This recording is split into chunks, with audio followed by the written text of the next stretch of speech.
Vamos resolver a questão 1 do grupo 2.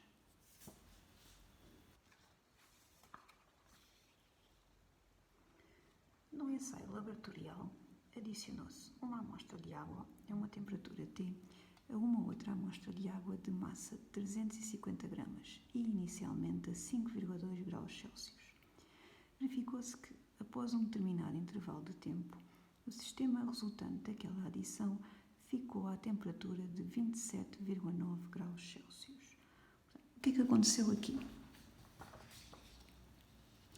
Tínhamos inicialmente uma amostra de água de massa desconhecida e de uma temperatura T desconhecida, que foi adicionada a uma amostra de água com 350 gramas de água e a uma temperatura de 5,2 graus Celsius. E vimos que a temperatura final do sistema resultante da adição destas duas amostras de água, portanto, depois de se atingir o equilíbrio térmico, a temperatura final desta amostra era igual a 27,9 graus Celsius. Nós podemos ver que esta temperatura final é superior à temperatura que esta amostra de água se encontrava no início, o que significa que esta amostra de água recebeu energia desta amostra de água, que se encontrava a uma temperatura inicial superior a 27,9 graus Celsius. Portanto, podemos dizer aqui que esta amostra de água recebeu energia e esta amostra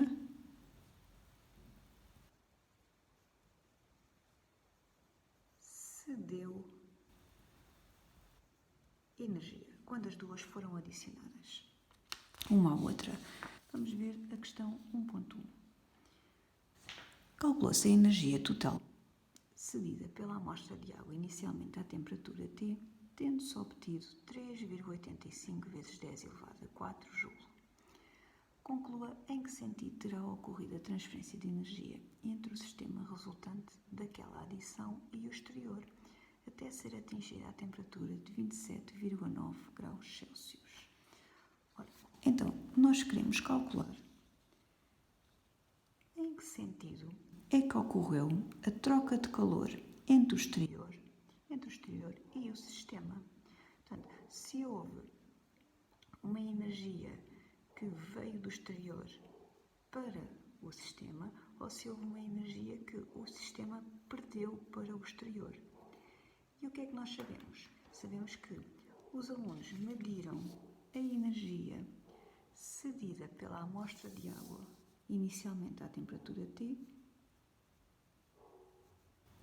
e viram que a energia cedida que foi medida era igual a 3,85 vezes 10 elevado a 4 joules. Se esse sistema final que resultou da adição destas duas amostras de água fosse um sistema isolado, toda esta energia que esta amostra perdeu, cedeu, tinha que ser igual à energia que esta amostra ganhou, que esta amostra recebeu. Então vamos lá calcular qual foi então a energia que esta amostra de água que inicialmente estava a esta temperatura realmente recebeu. Nós conhecemos a temperatura inicial da amostra de água, conhecemos a temperatura final da amostra de água e conhecemos a sua massa. E sabemos que a energia que esta amostra de água recebeu vai ser dada por esta expressão que aparece no formulário do exame. A energia que a amostra de água recebeu é igual à massa de água vezes a capacidade térmica máxima vezes a variação de temperatura. Ora então, podemos ver que a energia que esta amostra de água realmente recebeu é igual à massa de água vezes a capacidade térmica máxima da água líquida vezes a variação de temperatura. A massa de água tem que estar em quilogramas. A capacidade térmica máxima da água líquida aparece na nossa tabela de constantes. É igual a 4,18 vezes 10 elevado a 3 Joule por quilograma por grau Celsius. Portanto, vezes a variação de temperatura. temperatura final menos temperatura inicial. Ora, e portanto, a energia que esta amostra de água realmente recebeu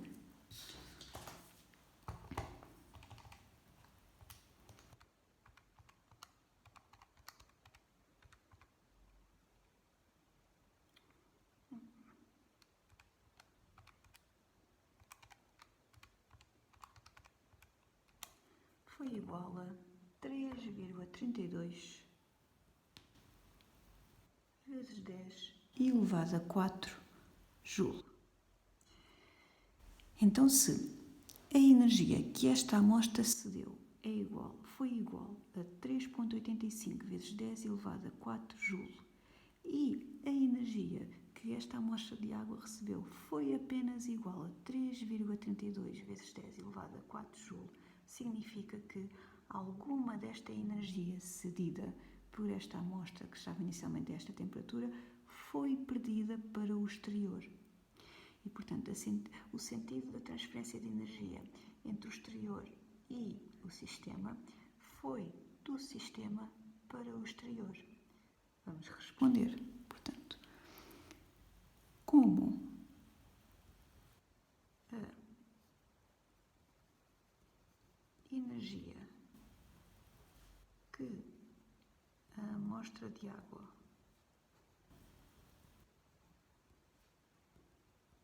inicialmente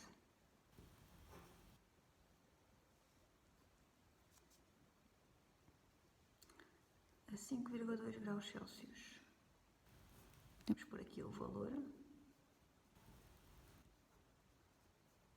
desta energia que ela recebeu, foi inferior à energia que a amostra de água inicialmente à temperatura T. Portanto, podemos dizer que esta energia cedida foi 3,85 vezes 10 elevado a 4 joules. Conclui-se que houve uma transferência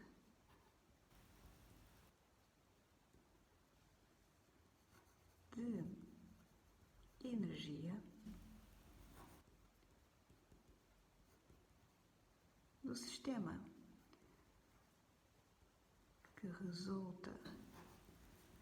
resultou da adição das duas amostras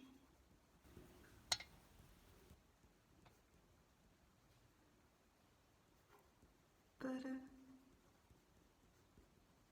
o exterior. Ponto final. O sentido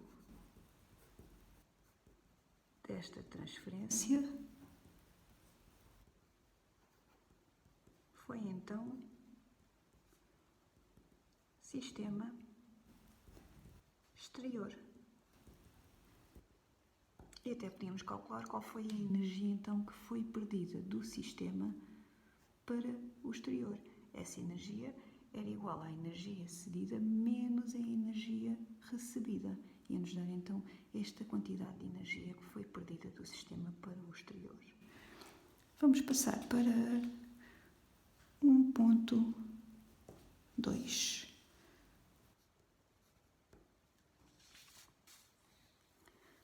Ponto 2. As temperaturas foram medidas com um termómetro digital, cujo funcionamento se baseia na variação da resistência elétrica de um fio condutor constituinte do termómetro com a temperatura. Para que o termómetro funcione adequadamente, a variação da potência dissipada por efeito Joule no fio deve ser desprezável. Considere que a resistência elétrica do fio aumenta 3,85 ohm por cada 10 graus Celsius de aumento de temperatura e que na experiência realizada o fio foi percorrido por uma corrente constante de 9 vezes 10 elevado a menos 4 ampere. Verifique que entre 5,2 graus Celsius e 27 graus Celsius, 27,9 graus Celsius, o aumento da potência dissipada naquele fio foi inferior a 10 elevado a menos 5 watt, sendo por isso desprezável. Portanto, vamos ter que calcular qual foi o aumento da potência dissipada por efeito Joule no fio. Nós sabemos que a potência dissipada por efeito Joule num fio condutor é dada por esta fórmula que aparece no formulário do exame. Aqui está ela. É igual à resistência do fio condutor vezes a corrente ao quadrado. E, portanto, a potência dissipada por efeito Joule num fio condutor é igual à resistência do fio condutor vezes a corrente ao quadrado. E dizem-nos no enunciado da pergunta que por cada 10 graus Celsius de aumento de temperatura, a resistência do fio aumenta 3,2 ohms. Então vamos já calcular qual foi o aumento de temperatura que ocorreu neste exercício. E o aumento de temperatura que a água sofreu foi igual à temperatura final menos a temperatura inicial. –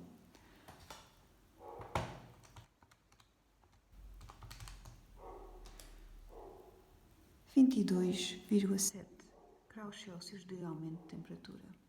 E nós sabemos que, por um aumento de temperatura de 10 graus Celsius, o aumento de resistência no fio é 3,85 ohm.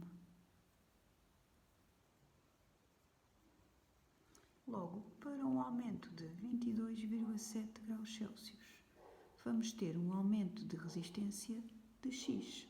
Portanto, X vai ser igual ao aumento da resistência e é igual a 22,7 vezes 3,85 a dividir por 10.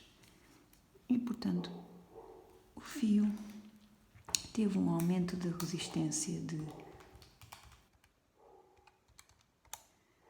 8,74 ohm.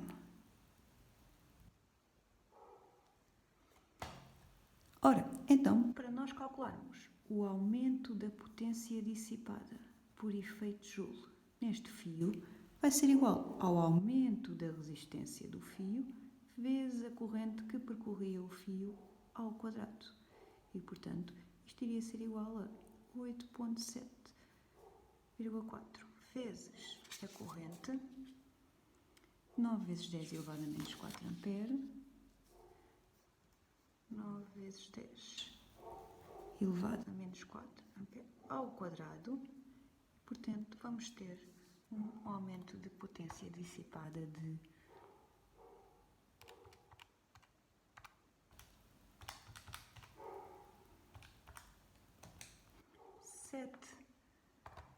7,08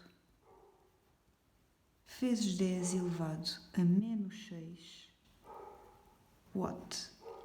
Vamos lá ver então se nós podemos desprezar esta potência dissipada ou não. Dizem que nós podemos desprezar a potência dissipada se ela for inferior a 10 elevado a menos 5 watt. E realmente esta potência dissipada é inferior a 10 elevado a menos 5 watt. Como? 7,08 vezes 10 elevado a menos 6 watt é menor que 1 vezes 10 elevado a menos 5 watts.